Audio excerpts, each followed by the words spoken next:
En Radio Portales de Valparaíso presentamos Revelando.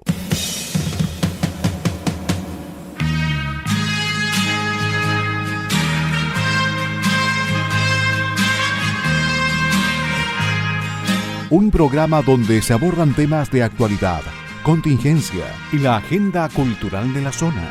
Entrevistas del ámbito nacional e internacional. Revelando es presentado y auspiciado por Asofar AG, Asociación de Oficiales de la Armada de Chile en Retiro, Asociación Gremial.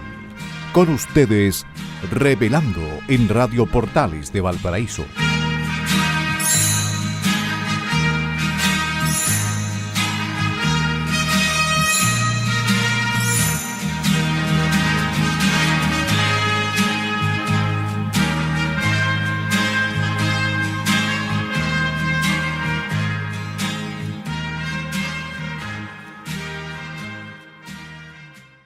Muy buenas tardes, señores auditores de Radio Portales, la primera de Chile.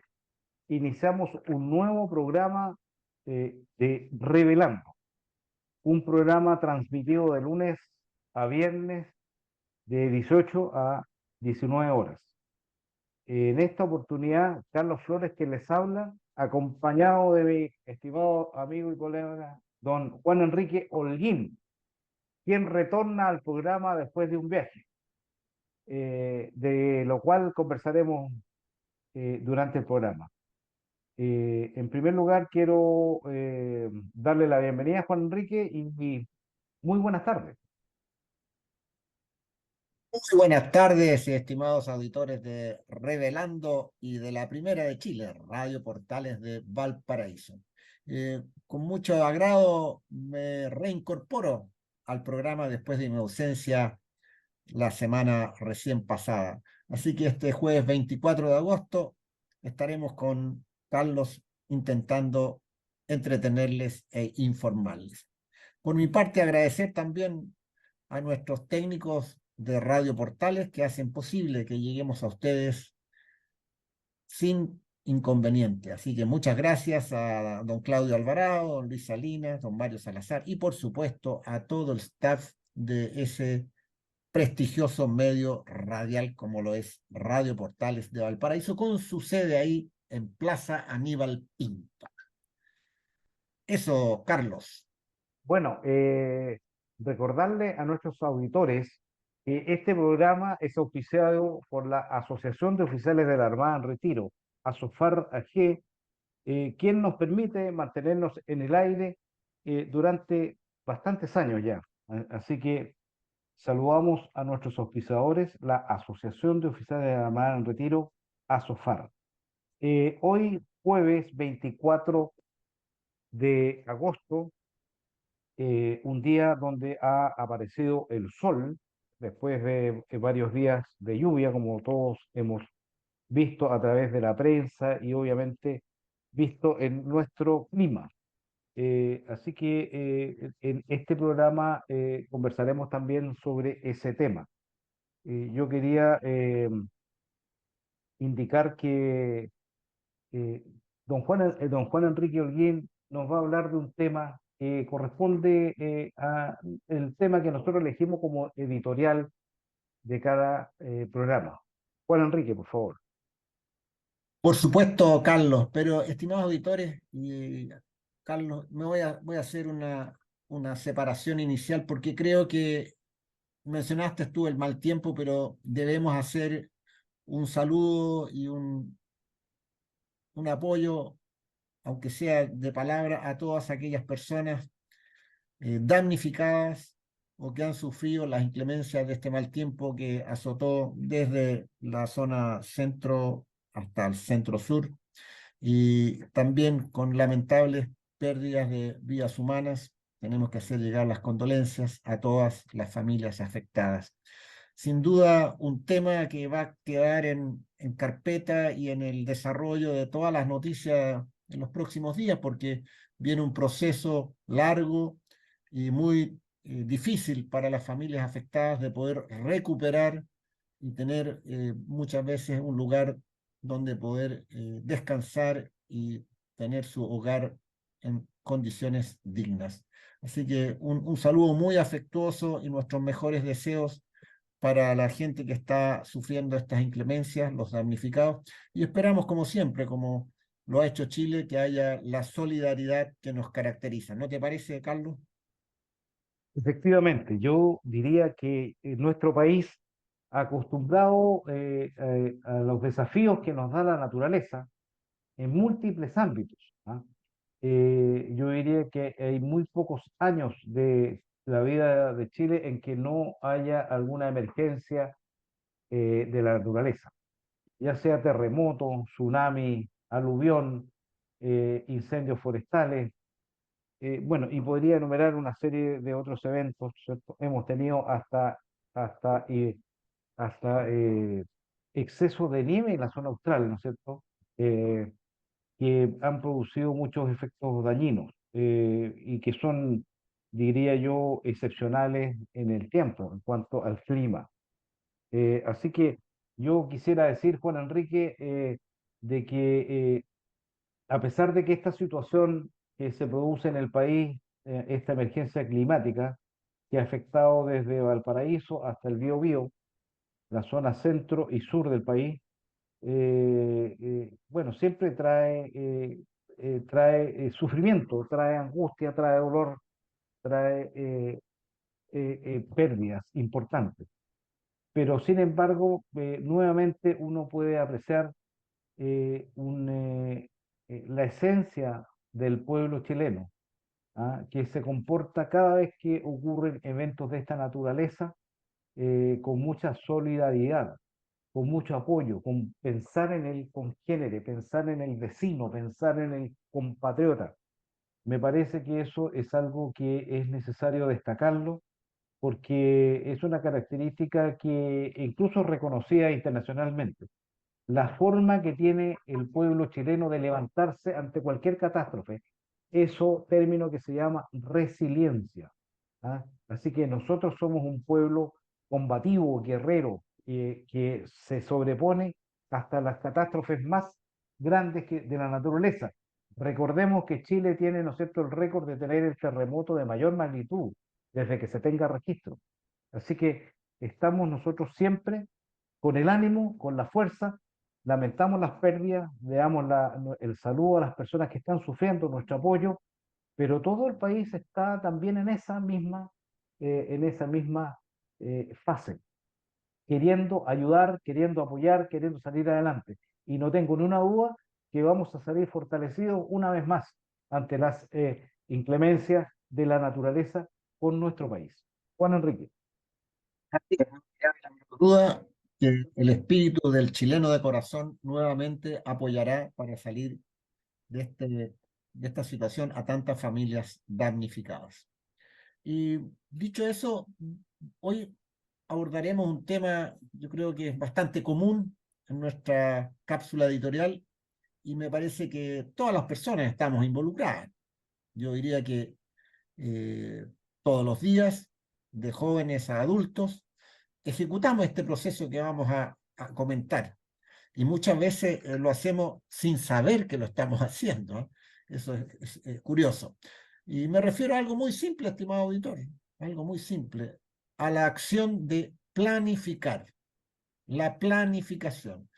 Eh, Se refiere a un proceso que requiere establecer objetivos, metas, un norte, un punto a alcanzar y a su vez determinar todas las acciones y los recursos que se necesitan para lograr esto. Así que hay que organizar actividades, hay que prever situaciones y sobre todo implica esto también tomar decisiones de cómo asignar recursos. Y no estamos refiriendo exclusivamente a los recursos monetarios, porque el tiempo, estimado auditor, también es un recurso, el trabajo, los materiales.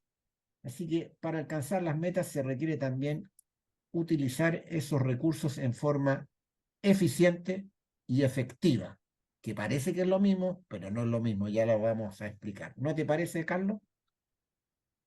Bueno, la planificación es una actividad, es un proceso intelectual que toda persona hace, no importando incluso su preparación, ¿m?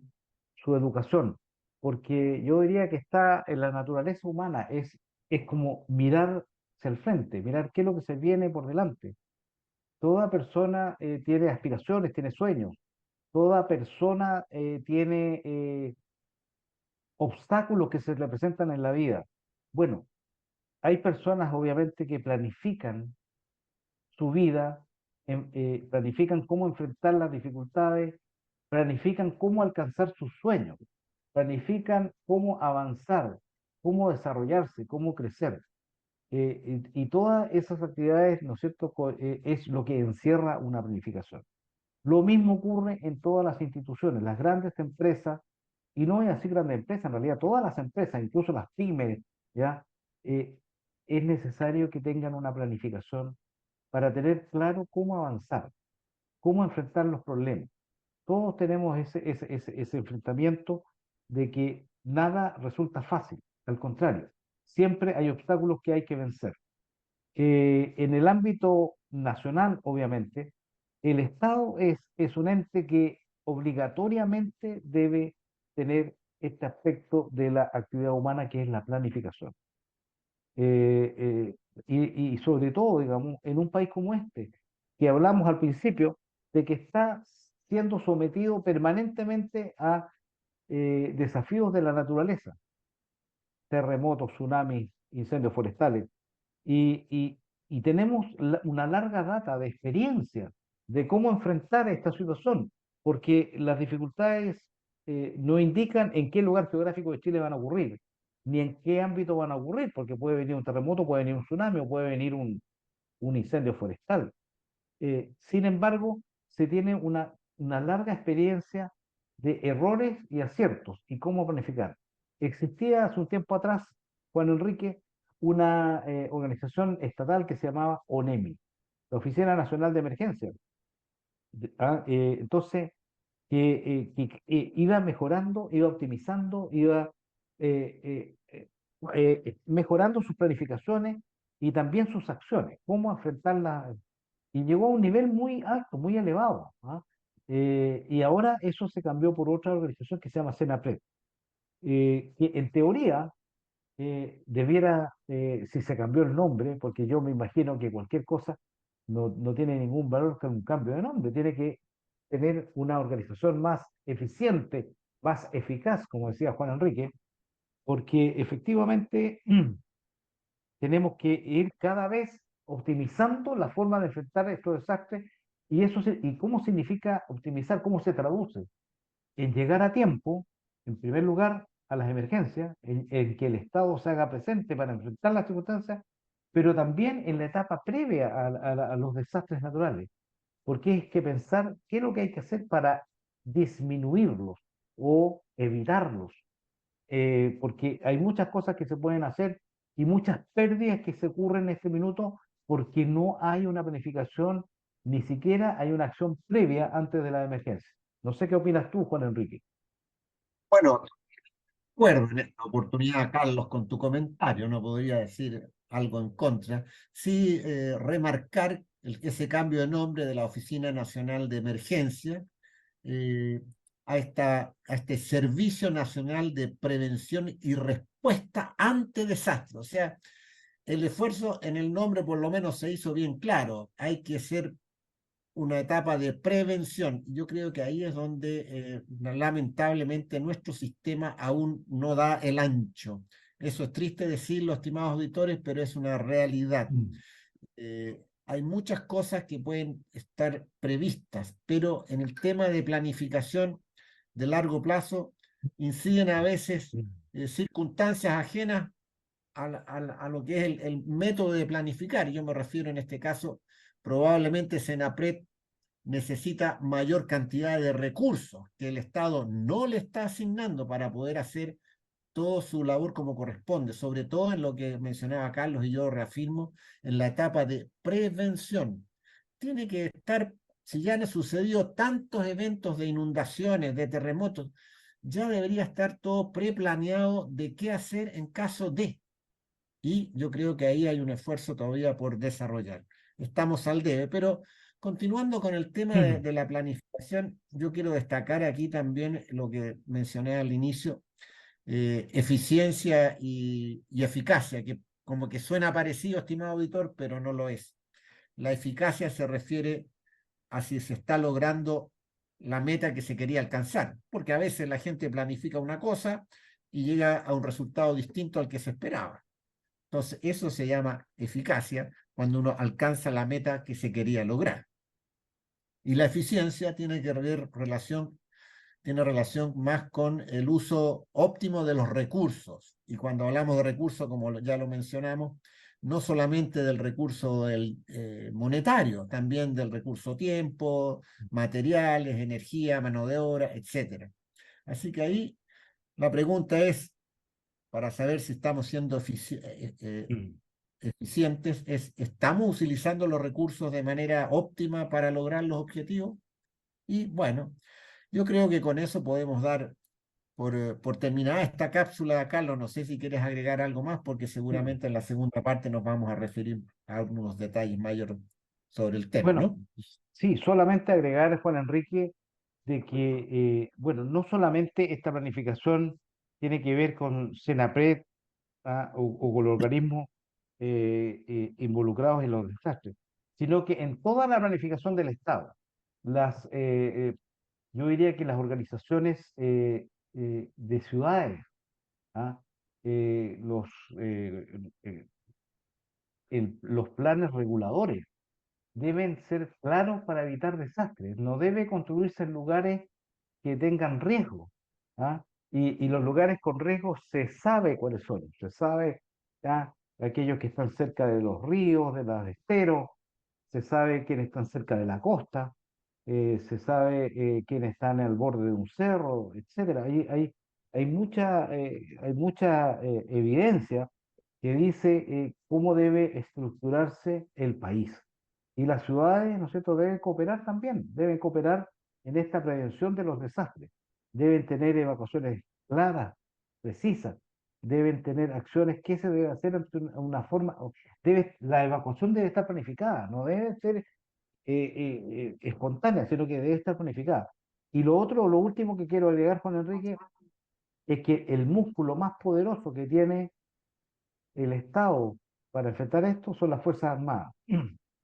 Y tiene que, tal como hemos visto, tiene que tener acciones preplaneadas. O sea, sucede una situación, porque en el caso de los temporales, recordemos que la tecnología actual de la meteorología permite saber con anticipación cuánto, incluso se puede apreciar un poco la cantidad de agua que va a caer o cómo viene la situación. Entonces, no es que llegue de forma sorpresiva. La tecnología permite tener mayor tiempo de anticipación para tomar acciones preventivas. Hemos visto que en esta ocasión, con esta emergencia que hemos tenido, no se ha utilizado, y lo que es peor, tampoco se ha utilizado el recurso de las Fuerzas Armadas para actuar prontamente. Y eso lo pueden ver en las redes sociales, en las noticias, cómo se han extendido las críticas precisamente por no utilizar a tiempo el recurso de las Fuerzas Armadas que están preparadas y entrenadas para ello. Y lo que es muy triste, aparentemente por razones ideológicas, nuevamente estamos en ese problema. Eso es importante tenerlo presente, que el país debe funcionar independiente del color del gobierno que esté. Las acciones deben estar planificadas, previstas, y se debe actuar con rapidez, prontitud. ¿Para qué? Para que sea eficiente y eficaz. Juan Enrique. Sí, para cerrar el tema de planificar o la planificación, me parece muy pertinente lo que ha mencionado Carlos. Y yo la sugerencia, estimado auditor, usted en lo que le competa, sea previsor, planifique, usted sabe dónde le aprieta el zapato, vea las necesidades que tiene y solucione sus problemas con los medios que tenga a su alcance. Vamos a continuar avanzando con nuestro programa. Algo del deporte queremos mencionar como siempre. Creo que quedan muy pocas fechas en la primera B, pero contento con los Caturros. Estamos muy bien posicionados. De ganarle a Universidad de Concepción, podríamos quedar en el segundo lugar y quizás hasta compartiendo el primero si el líder se tropieza. Así que está muy, muy interesante el campeonato. No sé qué opinas tú, si hay algún otro dato de los equipos regionales, Carlos. Bueno, en el caso de Santiago Wanderers se suspendió el partido que tenía con Rangers y es un partido que se ha reprogramado para el 14 de septiembre y que se estaría jugando en Rancagua por los problemas que tiene el Estadio Fiscal de Talca. Y así que perfectamente Wanderers podría avanzar a los primeros lugares. Claro que otro de los partidos suspendidos también es el de Antofagasta, ¿m? Que jugaba con Santa Cruz. Entonces, los dos equipos pueden tener resultados. Si Antofagasta no alcanza puntos, obviamente Wanderers va a avanzar a lugares de privilegio. Y también comentar, Juan Enrique, ¿no es cierto?, la Copa Chile, ¿ya? Que Magallanes se clasificó ante Unión Española, Colo-Colo ante la Universidad Católica, Cobreloa que venció a Cobresal, y la U de Concepción que venció a Temuco. Esos son los cuatro equipos que avanzan para la Copa Chile, así que está muy entretenido y eso se va a dilucidar entre septiembre y octubre. Y en el caso de Everton también se reanuda en un tiempo más el campeonato de Primera A.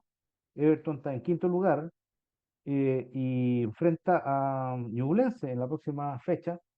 Esperamos que siga con este alto rendimiento. Así que el fútbol está entretenido. Yo creo que una vez superados los problemas climáticos, volveremos nuevamente a al fútbol, al hermoso deporte del fútbol. Eso es lo que yo quería comentar, Juan Enrique, desde el punto de vista del deporte.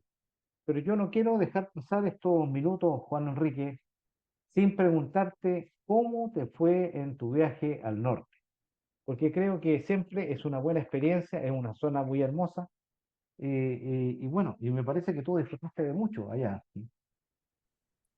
Sí, gracias por preguntar, Carlos. En realidad no se me había ocurrido que podría ser de interés, pero sí hay un punto que quiero mencionar de mi viaje a Iquique por asuntos familiares. Tuve oportunidad de conocer Tiliviche o Tiviliche o Tiliche, no sé, tiene varias acepciones, parece el lugar. Es una quebrada que está a 120, 130 kilómetros de Iquique, en la ruta 5 Norte, y en ese lugar, en esa quebrada, hay un verdadero oasis, estimado auditor, un oasis verde con vegetación, con pimientos, con distintas especies, con un sector donde se produce alfalfa. Y lo más interesante, Carlos, que ahí hay patrimonio histórico de toda lo que fue la época de oro del salitre. eh, y que se ha perpetuado en ese lugar porque allí existió y existe aún la Hacienda Tiliviche, que tiene una casona del siglo XVIII y otra del siglo XIX, estamos hablando de 1700 y 1800, con interesantísimos artículos de la época, antecedentes, fotografías, documentos, eh, no sé, elementos de uso en el terreno, muebles, que la familia Kate, propietaria de la hacienda, aún mantiene y uno puede ir. Así que tuve esa oportunidad de pasar un día disfrutando el paisaje de ese sector de Tilivichi, que además cuenta con un sector, un borde de la quebrada con estos petroglifos muy interesantes, una manada de animales, no sé si eran vicuñas, pero de ese tipo, muy, muy bonito. Así que yo recomiendo a los estimados auditores que vayan y que ubiquen esta hacienda Tiliviche, está en Facebook, hay información, es fácil encontrarla y se puede pasar el día ahí disfrutando las instalaciones y sobre todo conociendo. Y para rematar, eso existió, uno dice, ese oasis, ¿por qué se le dio tanto énfasis? Porque era el sustento de las mulas. En la época del salitre, la fuerza y para el transporte eran las mulas. ¿Y cómo se alimentaban las mulas en el desierto, estimado auditor? Ahí estaban entonces estas quebradas, estos oasis como Tiliviche, que producía alfalfa. Y también, para cerrar, que se nos va acabando el tiempo, parece, En ese lugar hay un cementerio británico, porque este lugar, Tiliviche, fue utilizado por los británicos que eran dueños de la salitrera o tenían los altos cargos y ahí iban a descansar. Y además decidieron que ahí iban a tener los restos de sus seres queridos. Así que hay un cementerio británico particular ahí, que tiene alrededor de 130 tumbas. Interesantísimo. Y en la noche, cielo diáfano, despejado para ver las estrellas, las galaxias, las nebulosas, los satélites, etcétera. Así que un lindo panorama para aquellos que deseen conocer del patrimonio nacional. Carlos, eso es lo que te puedo contar. Bueno, el verdugo del tiempo nos indica que está terminando nuestro primer bloque. Bueno, yo solamente le quiero indicar a nuestros auditores lo hermoso que es nuestro país, de norte a sur, con distintas bellezas, con patrimonio histórico. Vale la pena recorrer Chile. Incluso vale la pena más a veces que recorrer países extranjeros. Así que nos separamos por un instante porque vamos a hacer una pausa musical como es característico y nos vemos en el segundo bloque.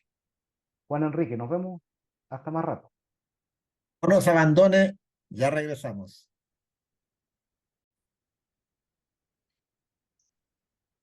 Señores auditores de Radio Portales, nos encontramos en el programa Revelando, un programa que se transmite de lunes a viernes de 18 a 19 horas.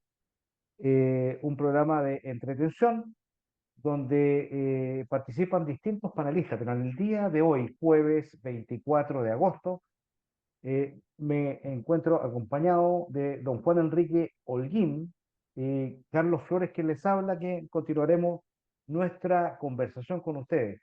Y lo primero que quiero preguntarte, Juan Enrique, ¿qué te pareció La Pausa Musical? Una canción del año 1962. Este sí que es un recuerdo. Es una canción de un mexicano que en realidad nació en Venezuela, pero y escribió esta canción que se llama 100 libras de barro. Otros le dicen 100 kilos de barro, pero bueno, ¿qué te pareció? Excelente recuerdo. Esta es una oda a la creación del ser humano, a la creación divina del ser humano. Y muy interesante, muy entretenido. Y además una cosa, este cantante trajo este éxito siendo muy, muy joven él, ¿ah? Tenía 18, 20 años, no más que eso. Su primer gran éxito como intérprete o como solista de este músico mexicano-venezolano o venezolano-mexicano, Enrique Alejandro Guzmán Vargas. Buena tu elección, como siempre, Carlos, así que yo nada que agregar. Una letra muy, muy, muy clara y muy bonita esta oda a la creación del ser humano. Bueno, yo creo que a la gente, al adulto mayor, diría yo, le va a traer hermosos recuerdos, pero también a la gente joven, a la gente adulta y a los jóvenes. Yo creo que les va a gustar mucho no solamente la melodía, sino que también la letra, que nos recuerda y nos trae, ¿no es cierto?, nos aterriza de quiénes somos y de dónde venimos. Así que Oye, espero que haya disfrutado. sí, este cantante tiene 80 años, creo que es aún vivo, pero no sé si sigue vigente y sigue dando algún tipo de presentación. No sé si tú tienes información al respecto, Carlos. Mira, la verdad es que no he visto al menos que él tenga una producción actual o que tenga canciones nuevas. Yo creo que él se ha mantenido durante mucho tiempo, porque fue muy, yo diría que fue el gran ídolo de la música hispana. Bueno, recordemos que en esa época la música predominante era la estadounidense, ¿ah? Con el rock y todas estas cosas, y él salió con esta música en español que causó mucho éxito en toda América Latina.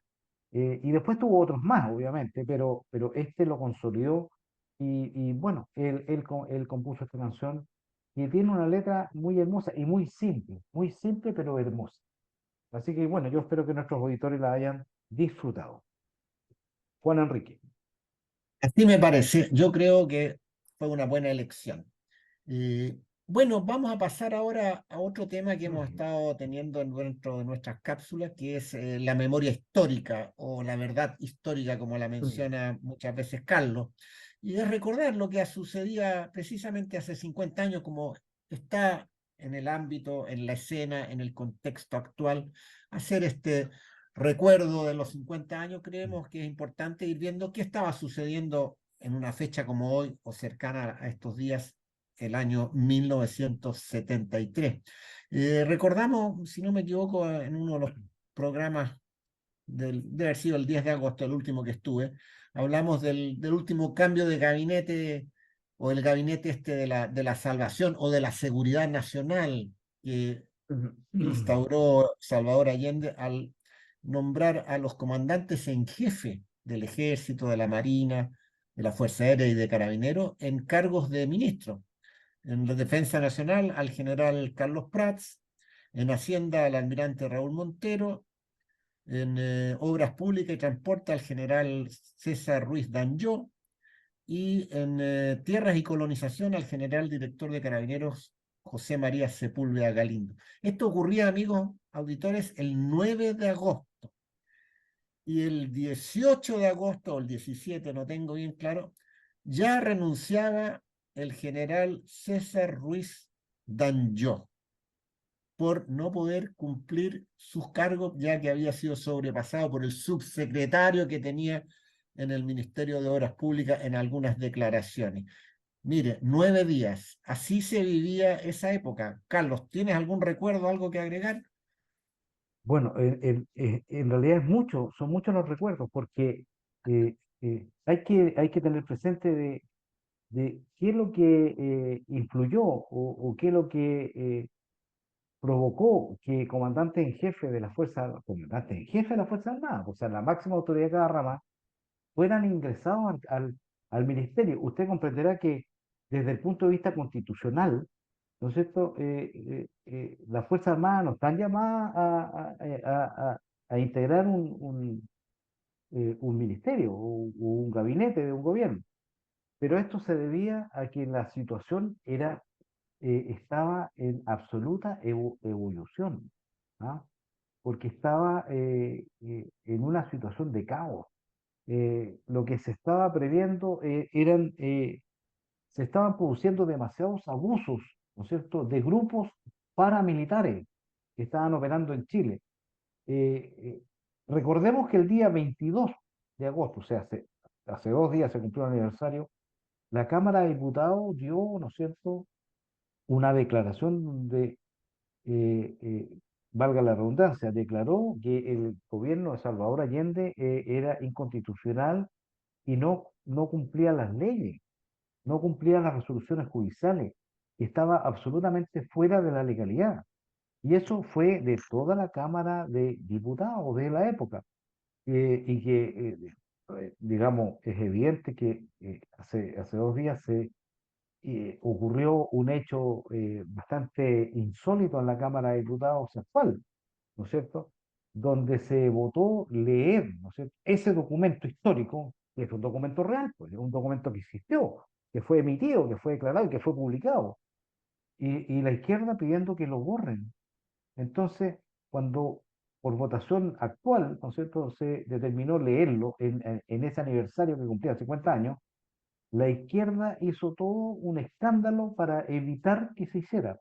Y no solamente eso, pidió, ¿no es cierto?, que se borrara de los registros del Congreso, cosa que perdió por votación. Entonces, eh, hay cosas que ocurrieron en esa época y que están repercutiendo, pero absolutamente en el mundo actual. Fíjese, señor auditor, que en el día 11 de septiembre se descubrió que en la moneda había armamento de guerra. Y como ustedes saben, ¿no es cierto?, lo que ocurrió fue que Salvador Allende se suicidó y se suicidó con un arma de guerra. ¿Qué piensa usted que un presidente tenga un arma de guerra en la moneda? O sea, usted comprenderá que es una situación absolutamente insólita. O sea, usted se imagina ahora, no sé, pues, a la señora Michelle Bachelet que tenga una metralleta UCI en su oficina. Yo creo que no cabe ningún análisis de eso. Pero eso sí ocurrió en esa época. porque estaba totalmente convulsionado el panorama. Y lo que se esperaba y el temor más grande que había en ese momento era que se viniera una guerra civil.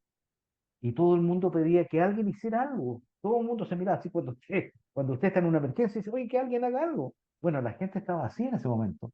¿Y quién era el llamado a hacerlo? ¿Quién cree usted que era el que podía poner orden y salvar de esa situación caótica al país? Aquella persona que justamente el día 23 de agosto, o sea, ayer se cumplió 50 años, fue nombrado comandante en jefe del ejército, don Augusto Pinochet Ugarte. Miren las cosas que ocurrieron en el mes de septiembre del año 73, en agosto y en septiembre del año 73. Juan Enrique.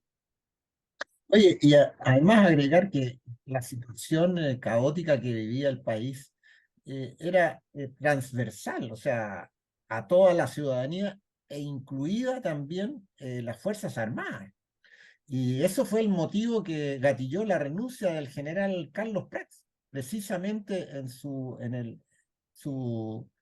rechazo que tenía su gestión como ministro de Defensa en este gabinete de seguridad nacional o de salvación que nombró el presidente Allende.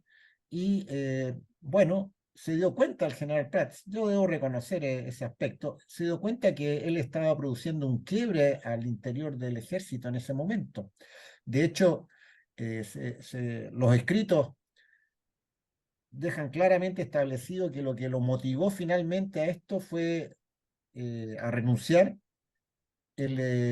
una manifestación de las señoras de los oficiales del ejército que acudieron a su casa a manifestarse en su contra porque estaban en desacuerdo con que estuviera en el gabinete y por la situación que vivía el país. Y eso, bueno, yo creo que es un punto que habría que reconocerle al general Prats.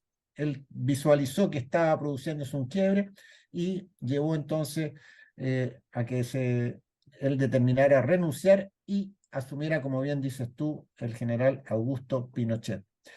Son como, la historia está escrita, estimados auditores, nosotros no estamos inventando nada. Usted revise toda la documentación que quiera en internet y va a encontrar lo que le estamos mencionando. Es más, los comentarios de la época indican que al momento que sucedía esta manifestación en contra del general Prats en su casa, él solicitó que el generalato, todos los generales, le dieran el apoyo a su liderazgo, a su continuidad. Y eso no ocurrió, pues, eso no ocurrió. Así que se selló la suerte así del general Prats como comandante en jefe y como ministro de Defensa. Pocos días, del 9 de agosto al 23 de agosto, la renuncia del general Danjou, 18, la renuncia del general Prats el 23. Y la situación en la Fuerza Aérea fue bastante caótica esos días también. Así que se vivía una situación de tensión, de crisis y de Violencia. violencia interna tremenda, tremenda. Carlos. Bueno, la verdad es que eh, habría que preguntarse, y tal vez habría que preguntarle a los políticos que sobreviven a esa época, ¿qué solución le habrían dado ellos a la crisis política? Y la verdad es que no existe, porque no pudieron, no tuvieron ni el coraje, ni el liderazgo, ni el poder, ni nada, porque lo que se venía era una tiranía comunista. Entonces, la pregunta que hay que hacer, y de hecho hay una evidencia que es muy clara, los expresidentes vivos en esa época participaron de muchas ceremonias del gobierno militar, don Jorge Alessandri, don Eduardo Frei Montalva. También hay declaraciones de Patricio Elwin. Hay múltiples documentos que indican que el pronunciamiento militar era inevitable, inevitable para el beneficio de Chile, porque la verdad es que las Fuerzas Armadas podrían no haber intervenido y bueno, habría que preguntarle que ustedes reflexionen, señores auditores, ¿cómo estaríamos en este minuto si el gobierno de Allende hubiera continuado con todo su proyecto? ¿Qué habría? ¿Habría una nueva constitución o habría elecciones o habría un Congreso, o Chile habría disminuido históricamente la pobreza, como se logró al 11 de septiembre. Perdón, al 11% se disminuyó la pobreza, o que hayamos tenido el desarrollo más grande de la historia de Chile. ¿Cree usted que eso habría ocurrido si hubiera continuado Allende o si no hubieran intervenido las Fuerzas Armadas? Y además, para finalizar esta intervención mía, las Fuerzas Armadas desde un principio lo que persiguieron fue restaurar el orden y devolver el sentido democrático a Chile. Lo hizo, lo cumplió y lo escribió en su constitución de 1980. Y 10 años después lo cumplió rigurosamente. Esa es la verdad histórica y hay que recalcarlo. Y yo me atrevo a decirlo permanentemente porque es la verdad histórica de Chile. Juan Enrique. Yo, ante tu pregunta, ¿qué habría sucedido si no hubiese ocurrido el 11 de septiembre? La respuesta es muy clara. Seríamos una segunda Cuba o tercera Venezuela en este momento, un país pobre, en el, sumido en el pasado, en falta de progreso, en pobreza. Bueno, señor, usted, si no me cree, mire cómo se vive en Cuba, mire cómo están sucediendo las cosas en Venezuela. Esos son los regímenes del tipo que teníamos el año 1973. Y para cerrar el comentario, estimado auditor, las Fuerzas Armadas actuaron por necesidad, no porque se les haya ocurrido, porque ese día 11 de septiembre, como lo quieren presentar muchos, ellos decidieron nos vamos a tomar el poder. Fue un proceso que se fue encadenando, concatenando con distintas situaciones que iban afectando al país, a la convivencia nacional, donde habían hechos de sangre, habían violaciones a los derechos humanos, a las empresas se les retiraba la propiedad de sus industrias, a los empresarios, etcétera, etcétera, etcétera. Así que, bueno, sigamos recordando la memoria porque hay memoria histórica muy clara al respecto. Carlos.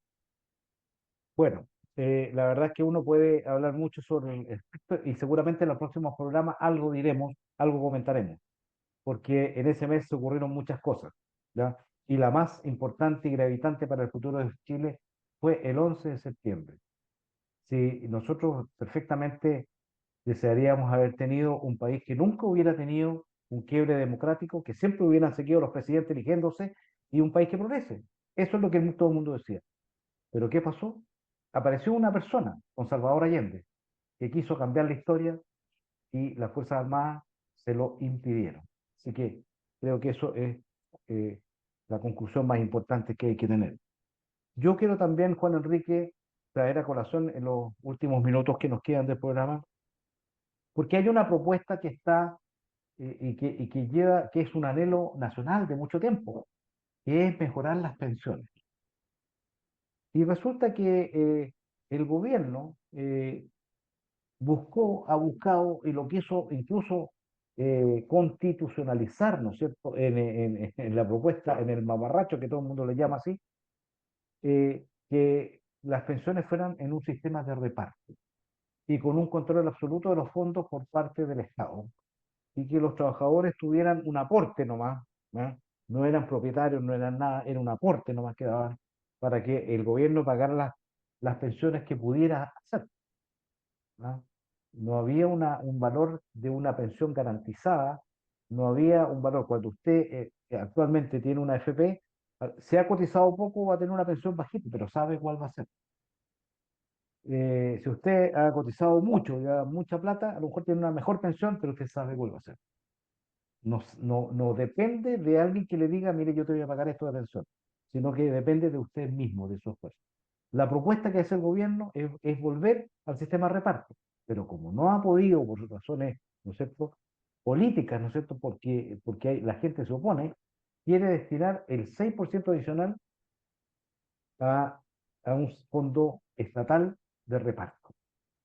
Dada la presión y yo diría que la encuesta, a pesar de que no le hace caso a la encuesta, ha decidido decir un 4 para el fondo del Estado y un 2 para la cotización individual. Yo quiero decir claramente que eso es una propuesta ideológica y mala, porque precisamente lo que se creó a través del gobierno de don Sebastián Piñera fue la PGU. ¿Qué es lo que es la PGU? Es un aporte que da el Estado, que es un fondo que lo saca de los fondos generales del país, ¿no es cierto? Del cúmulo de impuestos que pagan todos los chilenos y apoya a los pensionados que tienen bajas pensiones y pone una pensión garantizada universal. Y eso está claro. Por lo tanto, esa es la mejor solidaridad. Y lo que propone el gobierno es que la solidaridad para las pensiones que ellos proponen sea solo de los cotizantes. O sea, los cotizantes tenemos que enviar plata a un fondo para pagarle a los que no cotizan. Yo no sé cómo se puede ver algo de justicia en ese caso. Si uno tiene que, la justicia, o sea, la solidaridad tiene que ser de todo Chile, de lo que pagan los impuestos a las empresas, lo que pagan las personas, los que cotizan, los que no cotizan, los que pagan IVA, los que pagan el impuesto de los combustibles.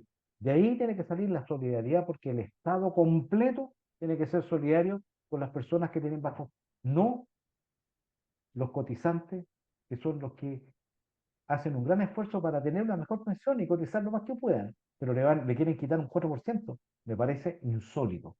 Yo por eso que quería traerlo a este programa, Juan Enrique, y comentarlo, porque nadie está diciendo que no haya solidaridad. Al contrario, debe haber solidaridad, pero esa solidaridad se tiene que dar a través de la PGU. Mejorar la PGU, subirla, y se acabó el cuento. Porque con el 6% de las cotizaciones individuales, las pensiones van a aumentar. Y si usted le agrega eso a las PGU, perfecto. Ahora, si alguien quisiera mejorar las pensiones actuales de una persona, a lo mejor podría hacerse un apéndice de una PGU 2, por ejemplo, que puede ser por un corto periodo hasta que las pensiones se regularicen.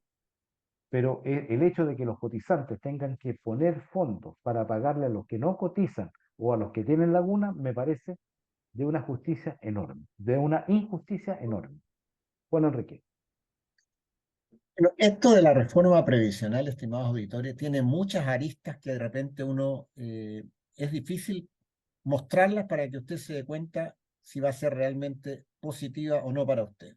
Partamos de la base que si usted no ha cotizado todos los años, va a tener una pensión baja. Entonces, aquí el tema central es el desarrollo y el crecimiento del país. Eso es lo único que va a hacer que finalmente las pensiones aumenten, porque el gran drama que tiene las pensiones actuales son, como mencionaba Carlos, las lagunas, porque hay gente que en sus 30, 40 años de vida laboral ha cotizado 10, 15 o 20 años, son muy pocos los que han cotizado sin lagunas en sus cotizaciones. Entonces, ese es un gran tema. Entonces, la gente empieza a creer que con la reforma le van a solucionar todos los problemas. No, amigo auditor, aquí hay un problema medular en cuanto a que sus recursos usted tiene que tener trabajo para poder ir aportando y que le vayan cotizando para su pensión. Y ese es un gran tema también que de repente queda soslayado. Y el otro punto es el tema de lo que se está planteando ahora de tener un seguro, que a mí me parece que puede ser una buena solución precisamente para bajar la edad máxima de tener pensión a 85 años aproximadamente y el resto de sobrevida que lo cubra un seguro especial. Es una innovación esto y está diría yo, todavía en estudio, en análisis, pero puede ser una solución bastante buena al problema para mejorar la pensión a los que llegan hasta los 85 años. Es un tema en desarrollo que quería dejar pasar yo porque puede ser una solución. Carlos. Efectivamente, Juan Enrique, yo creo que eso que acabas de decir tú es de gran relevancia, perdón, porque el hecho de, o sea, en este minuto, perdón, en este minuto, el cálculo que se hace para las pensiones se hace con una curva de longevidad hasta las probabilidades mínimas. O sea, si existe la probabilidad que una persona viva 109 años, va a estar incluida en esta curva, porque es una curva de probabilidades. Pero si usted corta artificialmente esa probabilidad y la corta en los años 85, todos los recursos que usted ha ahorrado se van a tener que distribuir entre el momento que usted jubiló y los 85 años. O sea, su monto va a ser mucho mayor, pues va a aumentar inmediatamente.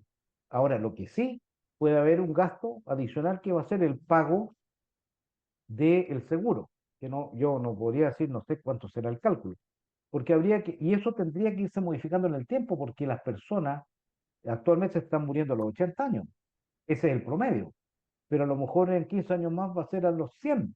Entonces hay que ir modificando el guarismo para hacer los cálculos, pero me parece una muy buena solución el acotar el periodo de financiamiento personal, digamos, y el resto a través de un seguro de longevidad. Juan Enrique, estamos terminando. Yo quiero aprovechar de saludar, ¿no es cierto?, a nuestros técnicos, ¿m? don, don Claudio Alvarado, don Luis Salinas y Mario Salazar, que son los que nos apoyan permanentemente. Así que espero que nos encontremos la próxima semana, en este mismo horario, y nuevamente en compañía de mi estimado amigo Juan Enrique Holguín.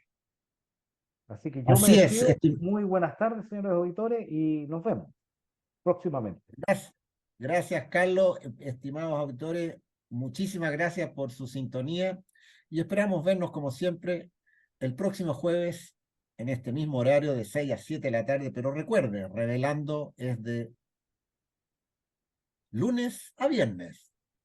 Muchas gracias y muy buenas tardes. Buenas tardes. En Radio Portales de Valparaíso hemos presentado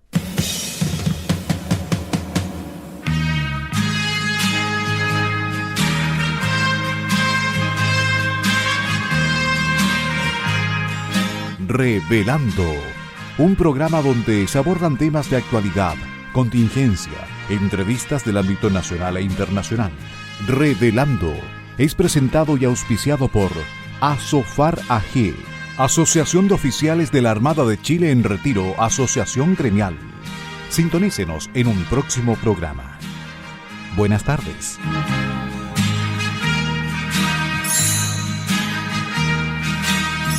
Las opiniones vertidas en este programa son de exclusiva responsabilidad de quienes las emiten y no representan necesariamente el pensamiento de Radio Portales de Valparaíso.